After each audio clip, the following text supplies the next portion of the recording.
పంజాబ్, హర్యానా రాష్ట్రాల ఉమ్మడి రాజధాని చండీగఢ్ను ఆర్టికల్ 240 పరిధిలోకి తీసుకొచ్చేందుకు కేంద్రం చేస్తున్న ప్రయత్నాన్ని పంజాబ్లోని రాజకీయ పార్టీలు వ్యతిరేకిస్తున్నాయి. చండీగఢ్లో చట్టాలు చేసే అధికారాన్ని రాష్ట్రపతి పరిధిలోకి తీసుకొచ్చేలా రాజ్యాంగ అధికరణ 131 సవరణ బిల్లును కేంద్రం పార్లమెంటుకు ముందుకు తీసుకురానుంది. త్వరలో ప్రారంభమయ్యే శీతాకాల సమావేశంలోనే ఈ బిల్లు పార్లమెంటు ముందుకు రానున్నట్లు సమాచారం.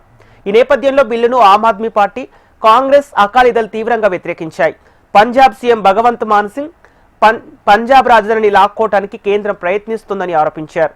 చండీగఢ్ గతంలో, ప్రస్తుతం, భవిష్యత్తులో కూడా పంజాబ్లోని విడదీయరాని భాగమని పేర్కొన్నారు. చండీగఢ్ను వదులుకునే ప్రసక్తి లేదని, కేంద్రం చేసే ప్రయత్నాలను అడ్డుకునేందుకు అవసరమైన చర్యలు తీసుకుంటామని హెచ్చరిస్తున్నారు. ఆప్ అగ్రనేత అరవింద్ కేజ్రీవాల్ కూడా పంజాబ్ గుర్తింపుపై కేంద్రం దాడి చేస్తుందని మండిపడ్డారు.